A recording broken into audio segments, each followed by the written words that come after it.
Hello everyone.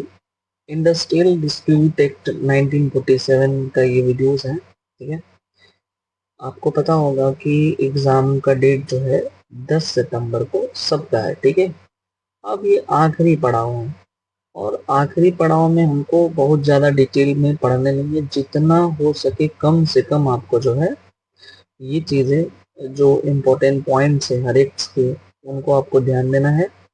और plus साथ ही साथ जो है कोशिश करें एमसीक्यू को सॉल्व करने की। ठीक है, तो अभी जो है मैं इसको रिवीजन पर्पज से एक शॉर्ट नोट आपको जो है आपके लिए लेके आया हूँ। ठीक है, तो बस इसको ध्यान से देखिए वीडियो को लास्ट तक। उसके बाद जो है बाकी लोगों को भी शेयर करो। ठीक है, चलो देखो, सबसे पहले इंडस्ट्रियल डिस्प्यूट एक सबको पता है 1947 का है।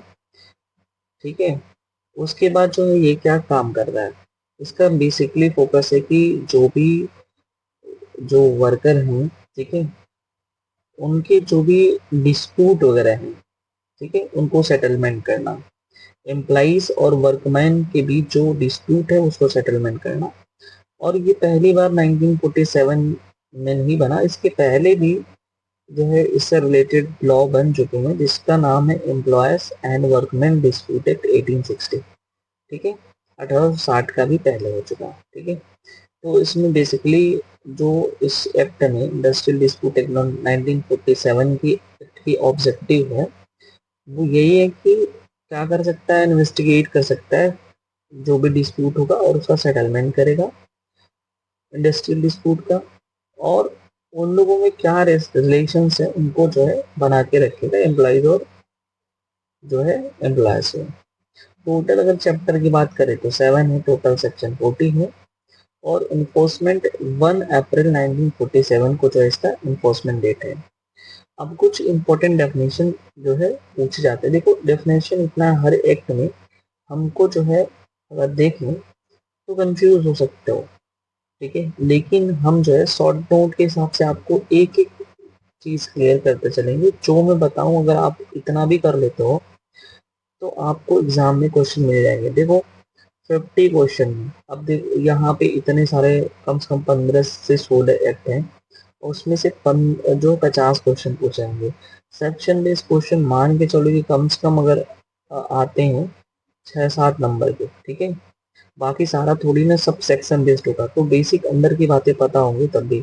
लेकिन कुछ मैं सेक्शन वाला करा रहा हूँ जो एग्जाम के लिए बहुत ज़्यादा इंपॉर्टेंट, वो तो आपको याद ही करना पड़ेगा। ठीक है, तो इस एक्ट में जो सेक्शन बेस्ड है वो है सेक्शन 2 के। भाई, इंडस्ट्रियल डिस्प्यूट एक्ट 1947 है और इंडस्ट्रियल डिस्प्यूट एक्ट कौन सा डेफिनेशन में परिभाषित है, अगर ये नहीं पता तो फिर कैसे होगा। सेक्शन 2 के में इंडस्ट्रियल डिस्प्यूट के बारे में बताया गया है। सेक्शन 2 एस में वर्कमैन, इसमें मैनुअल और स्किल्ड वर्क दोनों आते हैं। अब वर्कमैन में क्या इंक्लूड क्या एक्सक्लूड, यहाँ से क्वेश्चन बना हुआ है, तो आप ध्यान से देखना इंक्लूडेड में क्या चीज़ है। एम्प्लॉयड अगर कोई मैनुअल का हो, अनस्किल्ड हो, ऑपरेशन हो या क्लरिकल हो, सुपरवाइजरी स्किल हो, तो ये सारे इंक्लूड है वर्कमैन में। लेकिन कौन एक्सक्लूड है, कोई आर्म फोर्स, ये क्वेश्चन पूछा गया कि आर्म फोर्स जो है इसमें इंक्लूड होता है कि नहीं होता है, तो ये जो है एक्सक्लूड है। मैनेजरियल और एडमिनिस्ट्रेशन वाले जो एम्प्लॉय हैं वो भी एक्सक्लूड हैं। सुपरवाइजरी वाले एम्प्लॉय, और उसमें सुपरवाइजरी में जो एम्प्लॉय हैं उनको स्पेसिफाइड सैलरी अगर मिल रहा है तो वो जो है एक्सक्लूड माने जाएंगे। ये चीज़ आपको ध्यान देना है। ठीक है, सेक्शन 2 जे इंडस्ट्री के बारे में बताता है। तो इंडस्ट्री में पहले यहाँ से इससे रिलेटेड 3 केसेस हम लोग देख लेते हैं। Bangalore water supply versus Rajappa का केस है जिसमें डिफाइन किया गया इंडस्ट्रीज को। D N Banerjee versus P R Mukherjee जिसमें बताया कि म्यूनसिपैलिटीज भी क्या है, इंडस्ट्रीज होगा। State of Bombay versus hospital Mazdoor Sabha, जिसमें ये बताया गया कि मजदूर जो हॉस्पिटल है वो भी जो है एक इंडस्ट्रीज है। ठीक है, उसके बाद जो यहाँ पे सेक्शन 2 ट्रिपल के में ले ऑफ बताया गया है। सबसे पहले ले ऑफ समझ लेते हैं क्या होता है। जब कोई कंपनी जो है टेम्पोरली क्या होती है, काम करना बंद कर देती है। ठीक है, यानी कि वो अपने वर्कर्स को काम नहीं दे रही है। तो वर्कर कैसे हैं, कह रहे the worker is still employed but no work. भाई वहाँ काम कर रहे हैं लेकिन काम ही नहीं है, अवेलेबल ही नहीं काम। ऐसे मोमेंट पे कहा जाता है कि ले ऑफ होगा। ठीक है, तो ये भी कह सकते हो कि और आसानी से समझने के लिए ले ऑफ कब हैपन होगा, तो जब रॉ मटेरियल ज़्यादा ना हो, वो सही से मशीन काम ना करे, तो नेचुरल कैलेमिटीज या डिजास्टर आ जाए। ठीक है, या कोई भी और भी रीजन से कंपनी जो है, या जैसे कंट्रोलिंग वगैरह हो कोई, ठीक है, इससे संबंधित रीजन हो, तो अगर ये सारे रीजन है और कंपनी जो है वर्कर एम्प्लॉयड है बट उनको वर्क ही नहीं मिल रहा है काम करने के लिए, in that case we can say दे ले ऑफ। ठीक है, तो ऐसे केस में ले ऑफ के दौरान 50% जो है सैलरी मिलती है वर्कर को, और प्लस डियरनेस अलाउंसेस जो है उनको मिलता है। ये बातें आपको पता होना चाहिए। दूसरी बात, यहाँ पे ले ऑफ जो है मैक्सिमम कह रहा है कि कब तक जो है पेड किया जाएगा, तो मैक्सिमम 45 डेज इन 12 मंथ, यानी कि 12 महीने के पीरियड में जो है वर्कर को 45 डेज का जो है ले ऑफ मिलेगा। सेक्शन 200 रिट्रेंचमेंट की बात कर रहा है, ये भी इंपॉर्टेंट है, जिसका मतलब होता है परमानेंट रिमूवल ऑफ वर्कर। अभी इसके पहले ले ऑफ में क्या था, टेम्पोररी था, लेकिन रिट्रेंचमेंट में क्या होता है, परमानेंटली निकाल दिया जाता है जॉब से, कंपनी से। ठीक है, और तो इसको बोलते हैं रिट्रेंचमेंट। हिंदी में इसे छटनी बोलते हैं, कोई कंपनी अगर किसी को निकाल दे तो छाट दे रही है। ठीक है, तो ये बात है, आपको याद होनी चाहिए। ठीक है, company want to reduce the number of worker. ठीक है, सेक्शन 25 के बारे में अगर देखें तो ये है रूल्स बिफोर रिट्रेंचमेंट। ठीक है, तो इसमें क्या है, इससे पहले जो है जिसको भी अगर रिट्रेंचमेंट करेगी कंपनी, उसको 1 महीने पहले नोटिस देगी, और रिट्रेंचमेंट कंपनसेशन जो है 15 दिन की सैलरी हर एक कंप्लीटेड ईयर्स में जो भी उसका सर्विस होगा उसमें वो देगी, इन्फॉर्म करेगी लेबर डिपार्टमेंट को रिट्रेंचमेंट के लिए। ठीक है, और अगर ये सैलरीज कभी वो वर्कमैन पा सकता है जो 45 डेज, तो 40 डेज कम से कम हो अगर काम किया हो, तो रिट्रीटमेंट के लिए वो कंपनसेशन पा सकता है। सेक्शन 25 जी रिट्रीटमेंट प्रोसीजर की बात करता है। इसमें एक कोटेशन है, last come first go. Last come first go का मतलब होता है कंपनी कह रही है कि उनको सबसे पहले निकालेंगे जो सबसे नया हो। ठीक है, तो यही चीज यहाँ लिखा है, the company should remove the newest worker first unless the there special reason. ठीक है, जो पहले आया है, जो लास्ट में आया है वो पहले जाएगा, इसका कॉन्सेप्ट है। सेक्शन 25 रीहायरिंग की बात कर रहे हैं। मान लो किसी कारण से फ्रेशर रिहायर कर रहा है, तो कंपनी कहेगी कि पहले उसको हायर करो जो हमारे यहाँ पहले काम कर चुका है, यानी जिसकी रिट्रेंचमेंट हो गई है उनको पहले हायर करेगा। सेक्शन 25 में बोलता है कि बिग जो कंपनीज है, स्पेशल रूल उनके लिए कि भाई अगर 100 या 100 से ज़्यादा वर्कर आपके वहाँ जो है काम कर रहे हैं, ठीक है, तो ऐसे केस में क्या होता है कि permission from government before retrenchment, तो आपको जो है गवर्नमेंट से रिट्रेंचमेंट लेना पड़ेगा, अन्यथा ये जो आपका रिट्रेंचमेंट है उसको इलीगल माना जाएगा। स्ट्राइक की बात कर लेते हैं। सेक्शन 2G में, सॉरी 2Q में बताया गया, मोस्ट इम्पोर्टेंट है। स्ट्राइक का मतलब होता है जब कोई ग्रुप ऑफ वर्कर जो है काम करना, ठीक है, बंद कर दे, हड़ताल पे चले गए किसी चीज़ की डिमांड के लिए, जैसे बेटर पे के लिए, वर्किंग कंडीशंस को लेकर के, जॉब सिक्योरिटी को लेकर के, अगर वो डिमांड कर रहा है और काम करना बंद कर रहा है, इसको बोलते हैं स्ट्राइक। स्ट्राइक के भी टाइप्स होते हैं, जैसे general strike, token strike, set down strike, go slow strike, sympathy strike. एक एक करके देखते हैं। जनरल स्ट्राइक में क्या होता है, सभी वर्कर जो है काम करना बंद कर देते हैं किसी भी कंपनी या इंडस्ट्रीज में, इसको जनरल स्ट्राइक बोलते हैं। टोकन स्ट्राइक का मतलब एक शॉर्ट टाइम, जैसे 1 दिन या 2 दिन के लिए वो काम करना बंद कर देते हैं। ठीक है, इसको बोलते हैं वार्निंग वो दे रहा है। ठीक है, सिट डाउन स्ट्राइक में क्या होता है, worker stay in the work place, वो उसी जगह पे खड़े होते हैं लेकिन काम नहीं करते, इसको बोलते हैं sit down strike. Go slow strike में क्या होता है, वर्क जो है वो वहीं रहेंगे, काम करेंगे, बहुत धीरे धीरे काम करेंगे, इसको बोलते हैं go slow strike. Sympathy strike में क्या होता है, support worker very from another company, अब ये वर्कर दूसरे कंपनी सपोर्ट कर रहे हैं, कोई कंपनी जो है strike to support workers from another, तो दूसरी कंपनी इसको सपोर्ट कर रही है जो वर्कर्स हैं, तो वो कहीं सिंपैथी गेन कर रहे हैं, तो इसकी वजह से सिंपैथी स्ट्राइक बोलते हैं। इलीगल स्ट्राइक जो है होता है एक ऐसा स्ट्राइक जिसमें बिना किसी इंडस्ट्रियल डिस्प्यूट, मतलब ऐसे कर लो कि इंडस्ट्रियल डिस्प्यूट जो एक्ट है उसके रूल्स के अगेंस्ट जाकर के जो अगर स्ट्राइक करते हैं तो इसको बोलते हैं। अब देखो यहाँ लॉकआउट के बारे में बात कर रहा है तो टू जो है आई की बात कर लेते हैं।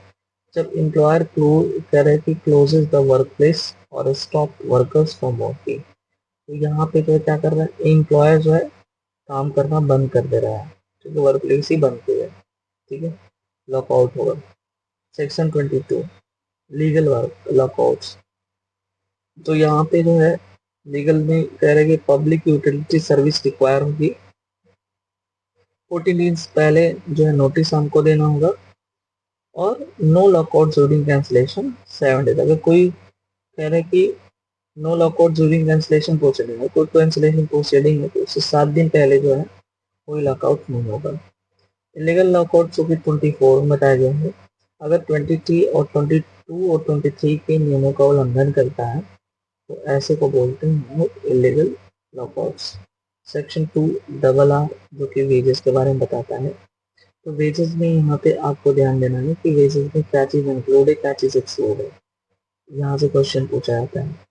रिम्यूनरेशन, बेनिफिट, अलाउंस, अलाउंस जो है इसमें इंक्लूड है, ग्रेचुटी, कंट्रीब्यूशंस, बोनस, पेंशन, ये सब जो है एक्सक्लूड माने जाते हैं, ठीक है। सेक्शन 25 ओ कह रहे क्लोजर या स्टेटमेंट, क्लोजर ऑफ स्टेटमेंट की एस्टेब्लिशमेंट की बात कर रहे हैं। Employer must government permission before closing statement employ 100 more than workers, तो यहाँ पे कह रहा है कि ऐसे में क्या होगा, कोई गवर्नमेंट से परमिशन लेगा और 15 दिन का जो भी एवरेज पे होगा, ठीक है, उसको जो है क्या करेगा, कंपनसेशन देगा। 25 तीन अनफेयर लेबर प्रैक्टिसेस की बात कर रहे हैं, मोस्ट इम्पोर्टेंट है, ठीक है। तो ऐसे केस में जो है एम्प्लॉयर को and union can be penalise unfair practices, दोनों को जो अनफेयर प्रैक्टिसेस के लिए जो है पनिश किया जाएगा।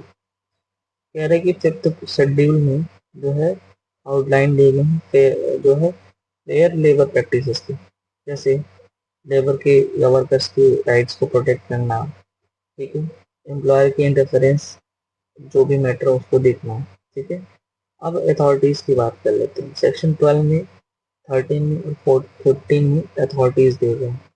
सेक्शन 12 में कैंसलेशन ऑफिसर है जो मीडिएट डिस्प्यूट को हैंडल करता है। सेक्शन 13 में बोर्ड ऑफ कांसलेशन है जो इन्वेस्टिगेट और सेटलमेंट को प्रमोट करता है। सेक्शन 15 में लेबर कोर्ट और ट्रिब्यूनल है जो एडजुडिकेट डिस्प्यूट को देखता है, ठीक है। सेक्शन 17, सेक्शन 17 जो है पब्लिकेशन ऑफ रिपोर्ट्स और अवार्ड की बात करता है, तो तब ऐसे में जो है कह रहा है कि 30 दिन के अंदर, ठीक है, ये गवर्नमेंट के पास रिसिप्ट पब्लिश होना चाहिए, और कह रहे हैं कि जो अवार्ड वगैरह होगा वो can not be challenge in the other court, तो वो फाइनल होगा, किसी और कोर्ट में चैलेंज नहीं किया जा सकता। सेक्शन 25 यू जो ऑफेंस की बात कर रहा है अनफेयर लेबर प्रैक्टिसेस में, अगर ऐसा कोई कर रहा है तो पनिशमेंट उसको 6 महीने का होगा और 1000 रुपये की जुर्माना भी हो सकती है, ठीक है। उसके बाद सेक्शन 26 की बात कर लेते हैं, ये इलीगल स्ट्राइक की बात कर रहे हैं, तो ऐसे केस में क्या होता है, 1 मंथ का उसको इम्प्रिजनमेंट होता है या 50 रुपये की फाइन होगी। इलीगल लॉकआउट्स में 1 महीने का जेल होगी, ठीक है, 1000 रुपये जुर्माना होगा, ठीक है। उसके बाद बात करें, इसमें बेसिकली 4 शेड्यूल दिए गए हैं। फर्स्ट शेड्यूल में पब्लिक यूटिलिटी सर्विस को बताया गया है, ठीक है। सेकंड शेड्यूल में matter under labour code jurisdiction बताए गए हैं। थर्ड शेड्यूल में जो है matter under industrial tribunal jurisdiction बताए गए हैं। फोर्थ शेड्यूल में जो है कंडीशन जो है नोटिस बिफोर चेंजेस के बारे में बताया गया है। इन सब में इम्पोर्टेंट है पब्लिक यूटिलिटी सर्विस, ठीक है, ये भी आपको ध्यान देना है, ठीक है। फिफ्थ शेड्यूल में, सॉरी 5 शेड्यूल है, फिफ्थ शेड्यूल मोस्ट इम्पोर्टेंट है हमारे लिए। Unfair labour practices employer and workman के बारे में बताया गया है। एम्प्लॉयर जो है कह रहे हैं कि 21 डेज का नोटिस देगा, ठीक है, कोई भी सर्विस अगर कंडीशन चेंज करता है तो। और इंडस्ट्रियल रिलेशन कोड 2020 जो है कौन कौन से एक्ट को कंसोलिडेट करता है, जैसे industrial dispute act, trade union act, standing order act, ये 3 एक्ट को जो है कंसोलिडेट करता है। सेक्शन 53 जो है प्रोटेक्टेड वर्कमैन के बारे में बताता है। कह रहा है कि जो भी एस्टेब्लिशमेंट में होगा उसका 1.1% जो भी वर्कमैन होंगे उनको प्रोटेक्टेड वर्कमैन कहा जाएगा। ठीक है, अब देखो यहाँ पे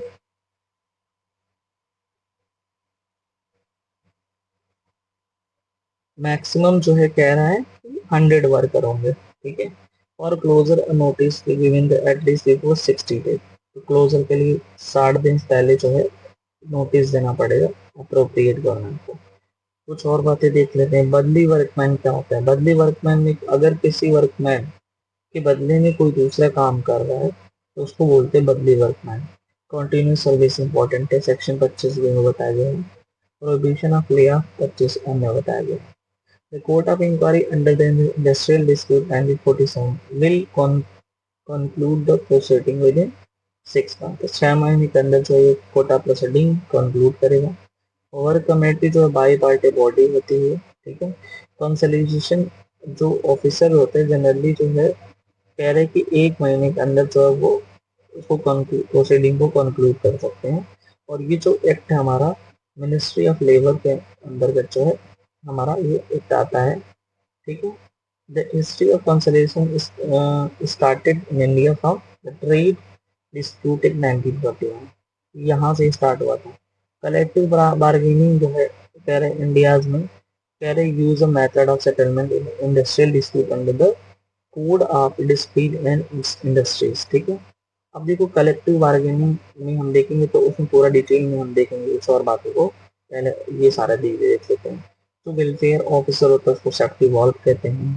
ठीक है, स्ट्रेटजीज कह रहे हैं government strategy maintain industrial relation in India, required intervention bi party industrial relation जो है कह रहे हैं कि इसको होता है मैनेजमेंट एंड गवर्नेंस के बारे में। ये सारे कहीं कहीं ना कहीं एग्जाम में पूछे गए, उन सबका कंक्लूड करके जो यहाँ पे मैंने जो है इसमें लेकर रखा है। Legal strike in public utility service में 6 वीक का नोटिस रिक्वायर्ड है। ठीक है, और कह रहे हैं कि यहाँ पे strike can not begin with in 14 days of the notice. Notice के 14 दिन के अंदर जो है ये स्ट्राइक नहीं बिगिन होना चाहिए। ठीक है, अब यहाँ पे हम कलेक्टिव बार्गेनिंग के बारे में समझते हैं। ये टू रिजॉल्व डिस्प्यूट पीसफुली, इसका कॉन्सेप्ट ये है। फर्स्ट यूज जो है ये ब्रिटेन में 1891 में हुआ था। इकोनॉमिक थियरिस्ट थे बेटरिक वेग, उनका ये कॉन्सेप्ट था। सबसे पहले यूएसए में इंट्रोड्यूस किया उन्होंने सैमुअल बॉम्पास ने। ठीक है, तो बिगिनिंग ऑफ कलेक्टिव जो कलेक्टिव बार्गेनिंग होता है निगोशिएशंस इन इंडिया 1920, तो भारत में 1920 में ये जो है स्टार्ट हुआ। अकॉर्डिंग टू आईएलओ की features of the collective bargaining is voluntarily, ILO का रूल है कि वॉलंटरीली होगा। ठीक है, एक केस है जिसमें Karnal leather versus liberty footwear का है। इसमें बताया गया कि collective bargaining as a technique to resolve dispute peacefully. ठीक है, तो आसानी से पीसफुली से अमिकली से जो है कलेक्टिव बार्गेनिंग की हेल्प से जो हम क्या कर सकते हैं जो है डिस्प्यूट को रिजॉल्व कर सकते हैं। ठीक है, अब देखो it is unit level in India major hindrance of collective bargaining कहाँ है? मल्टीप्लिसिटी है, मल्टीप्लिसिटी ऑफ यूनियन। ठीक है, integrative bargaining revolves the situation where both parties have something to gain resulting in a win to win situation। तो ये question पूछा गया है, ये कलेक्टिव बार्गेनिंग कौन सा सिचुएशन होता है? विन टू विन का। ट्रेड यूनियन एक्ट 1926 जो है प्रोवाइड करता है वर्कर के राइट को। ठीक है, इसकी वजह से कलेक्टिव बार्गेनिंग के लिए Indian commonly use industry lead bargaining. सबसे पहले ये कहाँ पे हुआ था कलेक्टिव बार्गेनिंग? भारत में कॉटन इंडस्ट्री को लेकर के हुआ था। इंट्रा ऑर्गेनाइजेशनल बार्गेनिंग, ठीक है, जिसको कहते हैं रिजॉल्व करना conflict within workers group. Intra organisational bargaining कब होगा? वर्कर के ग्रुप के बीच में कॉन्फ्लिक्ट होगा उसके बाद कर रहा है। ठीक है, उसके बाद एक केस है यहाँ पे सर्शिल लिमिटेड वर्सेस आंध्र प्रदेश। ठीक है, तो प्रेफरेंस और सेटलमेंट ओवर ट्रिब्यूनल अवार्ड्स। ठीक है, ये बताया गया है distributive bargaining, win loss situation, ठीक है, ये याद रखना। नेशनल लेवल बार्गेनिंग इंडिया जो है बैंकिंग सेक्टर में है। भारत आयरन वर्क्स वर्सेस बगू भाई, तो ये जो है importance of mutual cooperation in collective bargaining के बारे में बात की गई, ठीक है। तो अभी हम टोटल देखो जितने भी हम चीज़ें डिस्कस की हैं वो आपके लिए जो है यहाँ से क्वेश्चन आ जाएगा, ठीक है। यहाँ से सारे क्वेश्चंस आपको मिल जाएंगे, तो इसको एक बार, दो बार, तीन बार आप अगर देखेंगे इस वीडियोस को तो अच्छे से आपको याद भी हो जाएगा, ठीक है। हाँ, वीडियोस में कमेंट करके जरूर बताएं कि ये वीडियोस आपके लिए कितना हेल्पफुल रहा, और क्या ऐसे नए ऐसे शॉर्ट नोट्स का और भी वीडियोस आपको चाहिए और भी एक्स्ट्रा, आप कमेंट में जरूर बताएं। चैनल में नए व्यूअर्स तो सब्सक्राइब करें, लाइक करें और दोस्तों को शेयर करना ना भूलें, ठीक है। Thank you so much.